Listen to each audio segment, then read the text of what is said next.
एक बार की बात है, एक गरीब इंसान अपनी गरीबी से बहुत परेशान था। अपनी गरीबी की वजह से वह अपने पत्नी व 2 बच्चों के परिवार को भी ठीक तरह से संभाल नहीं पा रहा था। उसके लिए अपने परिवार के लिए 2 टाइम का भोजन जुटा पाना भी मुश्किल हो रहा था। वह अपनी ऐसी ज़िंदगी से तंग आ चुका था। इस गरीबी और लाचारी ने उसके दिमाग में उथल पुथल मचा दी थी। अपनी इस समस्याओं से बचने के लिए उसने घर छोड़कर भाग जाने का निर्णय लिया और एक रात वह चुपचाप अपना घर परिवार छोड़कर चला गया। उसे यह नहीं पता था कि उसे कहाँ जाना है। वह बस चलता जा रहा था। चलते चलते जब वह एक नदी के किनारे पहुंचा तो उसने देखा कि वहाँ महात्मा बुद्ध अपने शिष्यों के साथ डेरा डाले हुए हैं। यह देखकर उसने निर्णय लिया कि वह सन्यासी बन जाएगा और महात्मा बुद्ध का शिष्य बनकर उनके साथ ही विचरण करेगा। यह निर्णय लेकर वह महात्मा बुद्ध के डेरे में जाता है और उनके चरणों में गिरकर बुद्ध से यह विनती करता है कि वो उसे अपना शिष्य बनाकर अपने साथ रख लें। महात्मा बुद्ध ने उस गरीब इंसान की तरफ ध्यान से देखा और फिर मुस्कुराते हुए बोले, ठीक है, आज से तुम भी मेरे काफिले का हिस्सा हो। अगली सुबह जब महात्मा बुद्ध का काफिला आगे बढ़ा तो वो भी उनके साथ चल पड़ा। गर्मी का मौसम था और तेज धूप भी थी, लेकिन महात्मा बुद्ध का काफिला लगातार बढ़ता जा रहा था। जब वे लोग एक जंगल से गुजर रहे थे तब एक बड़े से पेड़ के नीचे सभी लोग कुछ देर विश्राम करने के लिए रुके। तेज धूप व लंबी यात्रा के कारण महात्मा बुद्ध को बहुत जोरों की प्यास लगी थी। इसलिए महात्मा बुद्ध ने अपने नए शिष्य से कहा, यहाँ पास में ही एक सरोवर है, तुम वहाँ से मेरे लिए पानी ले आओ।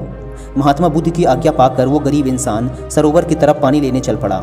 जब वह सरोवर के पास पहुँचता है तो देखता है कि वहाँ कुछ जंगली जानवर सरोवर के पानी में उछल कूद मचा रहे हैं। उसके सरोवर के पास आते ही सारे जंगली जानवर उससे डरकर वहाँ से भाग गए। उसने देखा कि जानवरों की उछल कूद की वजह से तालाब के नीचे का कीचड़ व सड़े गड़े पत्ते ऊपर आ गए हैं और सारा पानी मटमैला व गंदा हो गया है।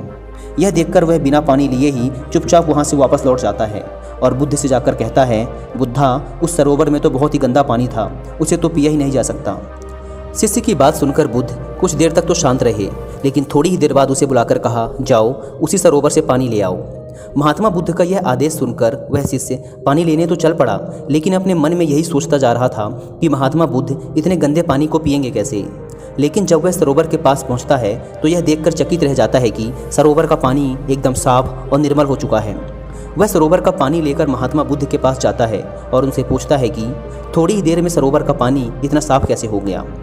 तब भगवान बुद्ध ने उसे समझाते हुए कहा, जब जानवर पानी में उछल कूद मचा रहे थे तब सरोवर का कीचड़ उभर आया था, परंतु कुछ देर शांत रहने पर कीचड़ फिर से नीचे बैठ गया और सरोवर का पानी फिर से साफ व निर्मल हो गया।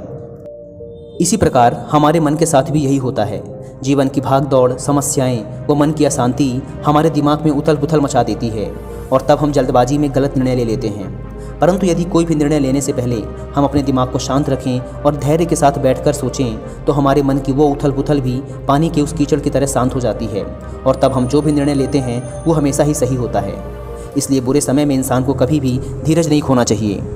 महात्मा बुद्ध की यह बात उस इंसान को समझ में आ गई और जब वह शांति से बैठकर अपने द्वारा लिए गए निर्णय के बारे में सोचता है तो उसे एहसास होता है कि उसने घर छोड़कर गलत किया था। उसकी अनुपस्थिति में उसकी पत्नी व दोनों छोटे छोटे बच्चों को और भी बड़ी समस्याओं का सामना करना पड़ेगा। उसे अपने पति व पिता होने का दायित्व निभाना ही पड़ेगा। इसीलिए वो महात्मा बुद्ध से आज्ञा लेकर अपने घर वापस चला जाता है।